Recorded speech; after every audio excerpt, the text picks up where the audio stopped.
नमस्कार दोस्तों, आपका स्वागत है आपके अपने चैनल एग्जाम हॉल पर। आरपीएससी सेकंड ग्रेड की तैयारी करने वाले हर एक एस्पिरेंट के दिमाग में अंतिम के 30 दिनों में एक ही प्रकार का सवाल घूम रहा है कि अंतिम समय में क्या पढ़े और क्या छोड़े। जैसा कि आप सभी को पता है, हाल ही में आरपीएससी फर्स्ट ग्रेड के न्यू पेपर पैटर्न देखने को मिला है।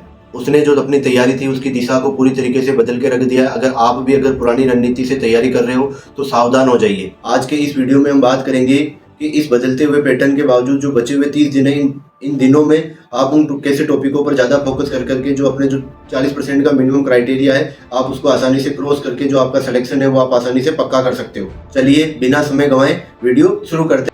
जैसा कि हम सबको पता है कि जो अभी जो एक तो आरपीएससी फर्स्ट ग्रेड का पेपर होता है उसका जो पेपर का पैटर्न था वो पूरी तरीके से अलग था, और एक जो 5 व 6 अप्रैल को जो एसआई का जीके वाला पेपर हुआ था उसका जो पैटर्न था वो पूरी तरीके से अलग था। यानी जो दो आरपीएससी के जो वर्तमान में जो पेपर होते हैं उन दोनों पेपरों का पैटर्न अलग अलग था। तो हमारा जो सेकंड ग्रेड का एग्जाम है जुलाई में, उसका जो पेपर का पैटर्न है वो किस तरीके का रह सकता है, तो हमारे को क्या है दोनों ही प्रकार के पेपर के लिए तैयार होना पड़ेगा। हम ये नहीं कह सकते कि जैसा कि आरपीएससी फर्स्ट ग्रेड का पेपर इजी टू मॉडरेट था तो अपना जो सेकंड ग्रेड का पेपर है वो भी इजी टू मॉडरेट ही आएगा। आरपीएससी एसआई का पेपर था, उसका जो लेवल था वो बहुत ही हार्ड था, तो हो सकता है अपना जो पेपर का लेवल है वो हार्ड भी आ जाए, इजी भी आ जाए, मॉडरेट भी आ जाए। अपने को सभी प्रकार के पेपर के लिए तैयारी करनी होगी।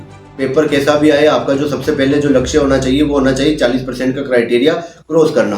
तो 40% का क्राइटेरिया क्रॉस करने के लिए मैं आपको जो महत्वपूर्ण बातें बता रहा हूँ आप उसको ध्यान में रखोगे तो आपका जो मिनिमम 40% का क्राइटेरिया वो आप आसानी से क्रॉस कर पाओगे। अगर आपको ये वीडियो अच्छा लग रहा हो तो वीडियो को लाइक करना और जो हमारा चैनल है इसको सब्सक्राइब करना। सबसे पहले अगर मैं बात करता हूँ करंट अफेयर के पोर्शन की, तो करंट अफेयर का पोर्शन आपको मस्टली पढ़ करके जाना ही चाहिए, क्योंकि आरपीएससी अब ऐसा नहीं है पिछले 1 साल का करंट पूछ रही है, वो पिछले 3 महीनों का करंट पूछ रही है। तो आपको जो 3 महीने हैं उस 3 महीने के करंट को अच्छे तरीके से पढ़ना है। अगर आप 3 महीने का करंट पढ़ोगे तो कितने हो जाएंगे 80, 90, 100 पेज। अगर 100 पेज पढ़ करके जाते हो आप कहीं से भी, तो आपके वहाँ से 7 से 8 सवाल आने की संभावनाएं पूरी होती है। उन 7 से 8 सवाल आप कहीं से भी अगर 100 पेज पढ़ करके जाओगे तो नहीं हो सकती।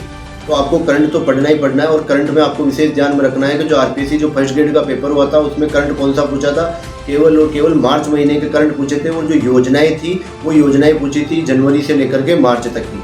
और जो एसआई का पेपर हुआ था, एसआई के पेपर में भी जो करंट पूछा था वो जनवरी और फरवरी का पूछा था। तो अपना जो सेकंड ग्रेड का एग्जाम है, सेकंड ग्रेड के एग्जाम जुलाई में है, तो आपको जो करंट पढ़ना है वो मार्च, अप्रैल और मई, इन 3 महीनों का करंट पढ़ना है। अगर आप अभी अपने को बताया कि आरपीएससी ने एक जो नया एग्जाम का जो क्वेश्चन पूछने का जो नया पैटर्न था वो अभी अपने सामने आया है। पहले आरपीएससी जो क्वेश्चन पूछने का तरीका था वो या तो पूछती थी सत्य और असत्य बताओ, या फिर सम्मिलित करो वाले क्वेश्चन पूछ लेती थी, कथन कारण वाले क्वेश्चन पूछ लेती थी, ठीक है, या फिर वो कूट वाले क्वेश्चन पूछ लेती थी। ऊपर 4 स्टेटमेंट दे दिए और बोला निम्न में से कौन सा सत्य और असत्य है, नीचे कूट दे दिए A B B C D E, इस प्रकार से कूट दे दिए। अब आरपीएससी ने क्वेश्चन पूछने का एक नया और पैटर्न स्टार्ट कर दिया है। वो पैटर्न यह है कि ऊपर आपको 4 स्टेटमेंट दे देंगे और ये पूछेंगे 4 स्टेटमेंट में से कितने स्टेटमेंट है वो सही है। यानी कि जो यूपीएससी का जो पूरा का पूरा पैटर्न है वो आरपीएससी अब फॉलो कर रही है। तो इस प्रकार के क्वेश्चन है वो अभी जो फर्स्ट ग्रेड का पेपर था वहाँ पर देखने को मिले। तो वहाँ पर जो क्वेश्चन थे वो थोड़े इजी थे, लेकिन हो सकता है कि आगे आरपीएससी मॉडरेट क्वेश्चन पूछ ले या इजी ही रखे अभी, क्योंकि ये नया पैटर्न आया है इसलिए। तो आपको क्या करना है, सबसे पहले इस प्रकार के क्वेश्चनों में घबराना नहीं है। सबसे पहले 4 स्टेटमेंट को अच्छे तरीके से पढ़ना है।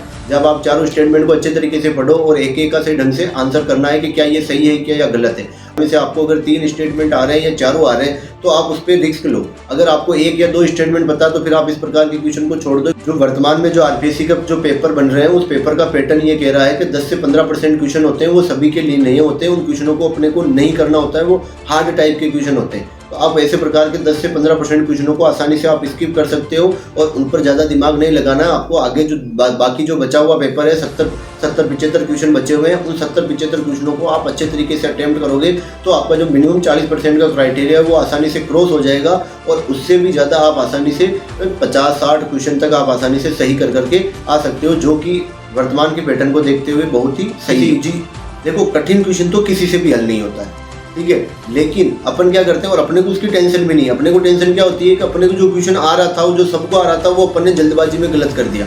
तो एग्जाम के अंदर किसी भी प्रकार की जल्दबाजी नहीं करनी है। आराम से क्वेश्चन को पढ़ना है, 4 स्टेटमेंट को पढ़ना है, सत्य पूछ रहा है या असत्य पूछ रहा है, क्या पूछ रहा है वो सही ढंग से पढ़ना है। और वो सही पढ़ने के बाद में आपको ये निर्णय लेना है कि मेरे को कौन सा गोला भरना है। गोला भरते समय भी सावधानी रखनी है कि पता नहीं गोला भरना तो था बी और भर दिया सी, तो फिर तो वो गलत हो गया, इसका क्या ही फायदा। अब जो आरपीएससी सेकंड ग्रेड का एग्जाम है जुलाई में, तो उसके लिए आपको किस प्रकार कौन कौन से टॉपिकों पर थोड़ा अच्छे से फोकस करना चाहिए वो मैं आपको टॉपिक बता देता हूँ। तो सबसे पहले हो गई आपकी साइकोलॉजी के देखो 20 क्वेश्चन आते हैं। अगर आप अच्छे से पढ़ करके अब भी अगर आप अच्छे से पढ़ोगे तो 20 में से आप 15-18 क्वेश्चन तक आसानी से जा सकते हो, क्योंकि साइकोलॉजी में रटने की चीज़ें नहीं है, सीधी अप्लाइड है। दैनिक जीवन में अप्लाइड चीजें पूछ रहा है, तो आपको साइकोलॉजी को रटना नहीं है, अप्लाइड तौर पे काम में लेना बहुत ही। अगर जिसने ये समझ लिया ना कि साइकोलॉजी क्या है, वो साइकोलॉजी में बिना कुछ पढ़े भी 10 से 12 क्वेश्चन करके आ जाए। जो सिद्धांत है वो सिद्धांत किसने दिया आपको, ये तो याद रखना है। इसके अलावा आपको अप्लाइड बेस्ड क्वेश्चन ज्यादा पूछ रही है, तो आपको उसकी प्रैक्टिस करनी है। तो साइकोलॉजी की जितनी प्रैक्टिस करोगे उतना अच्छा होगा। केवल पढ़ने से कुछ नहीं होगा, क्योंकि साइकोलॉजी में अपने को चारों के चारों ऑप्शन सही लगते हैं कभी, और जब वो गलत पूछ रहा है तो चारों ही गलत लगते हैं। तो इसीलिए अपने को क्या करना है कि साइकोलॉजी में थोड़ी प्रैक्टिस है वो अपने को अच्छी तरीके से प्रैक्टिस करनी है। आप जब क्वेश्चनों की प्रैक्टिस करोगे, पीवाईक्यू क्वेश्चन हल करोगे पिछले 2 से 3 वर्षों के, तो आपको ये आइडिया हो जाएगा कि पेपर में किस प्रकार से क्वेश्चनों को अटेंड करना। इंडियन इकोनॉमिक्स की तो आपको बताया कि वहां से 5 क्वेश्चन आते हैं, और 5 क्वेश्चन बिल्कुल ही जो भारत की जो आर्थिक समीक्षा है वहां से, जो कृषि, सेवा, उद्योग और विदेशी व्यापार है, इन 4 टॉपिकों से 5 क्वेश्चन आते हैं।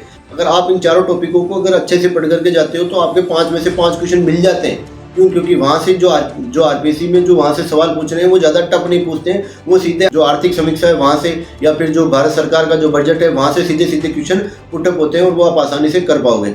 अगर आपने इंडियन इकोनॉमी नहीं पढ़ी है तो मैंने जो टेलीग्राम चैनल है उस टेलीग्राम चैनल पर इस इंडियन इकोनॉमी के 8 पेज की पीडीएफ डाल रखी है। अगर आप वो पीडीएफ भी पढ़ोगे तो भी आपके 3 से 4 क्वेश्चन सही हो जाएंगे। टेलीग्राम चैनल है, उसका लिंक है वो कमेंट बॉक्स में आपको मिल जाएगा। ज्योग्राफी वर्ल्ड, इंडिया और राजस्थान, तीनों की ज्योग्राफी से ऐसा क्वेश्चन बनता ही नहीं है कि वो आपको आए नहीं। तो ज्योग्राफी में आपको क्या करना है, थोड़ा उसको जो मैपिंग है उसको अच्छे से कर लेना है, क्योंकि आरपीएससी क्या पूछ रही है आजकल, मैपिंग से सवाल ज्यादा पूछ रही है कि उनका उत्तर से दक्षिण जमाओ, पूर्व से पश्चिम जमाओ, इस प्रकार के सवाल। तो ये कब होंगे आपके, जब आपकी मैपिंग अच्छी होगी। तो ज्योग्राफी में मैपिंग और जो राजस्थान ज्योग्राफी के जो आंकड़े हैं, जैसे कृषि, पशुपालन, इनसे संबंधित, तो उन आंकड़ों को थोड़ा अच्छे से देखना है। तो वहां से भी क्वेश्चन है वो पुटअप होते ही। अपने जो हिस्ट्री है, हिस्ट्री में मैं बात करूं तो देखो, आप जो राजवंश है, सबको ये चिंता हो रही है कि राजवंश कहां से पढ़े। अरे भाई छोड़ दो, राजवंश में क्या आएगा, एक क्वेश्चन आएगा, ठीक है, उसकी भी कोई गारंटी नहीं वो आएगा कि नहीं आएगा। अगर आपको राजवंश पढ़ने हैं तो इससे अच्छा राजवंश की बजाय आप जो सिलेबस में जो 6 राजाओं के नाम दे रखे हैं, अगर आप उन 6 राजाओं को पढ़ोगे तो आपके वहां से 1 से 2 क्वेश्चन आप आसानी से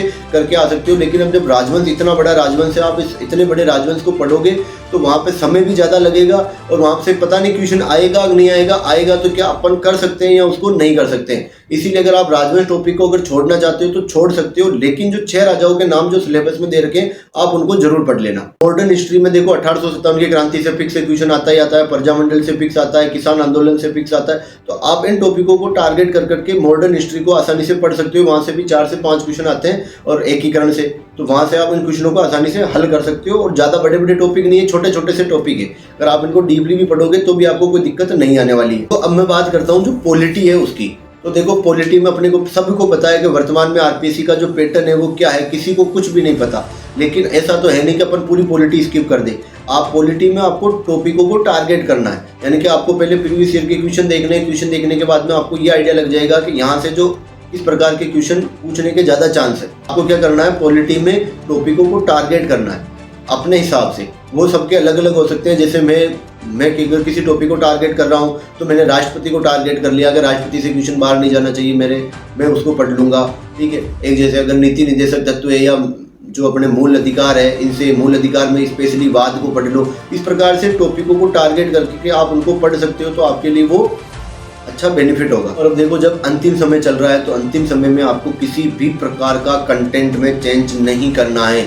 आप इतने समय से जो पढ़ते आ रहे हो आपको वही पढ़ना है, और उसको आपको ये करना है कि आपने जो अपनी तैयारी के दौरान 6 महीने, 8 महीने, साल, 1.5 साल, 2 साल में जो कुछ भी पढ़ा है उन सबको अब आप आखिरी के 1 महीने में अपनी नज़रों के सामने 2 से 3 बार आप निकाल लो।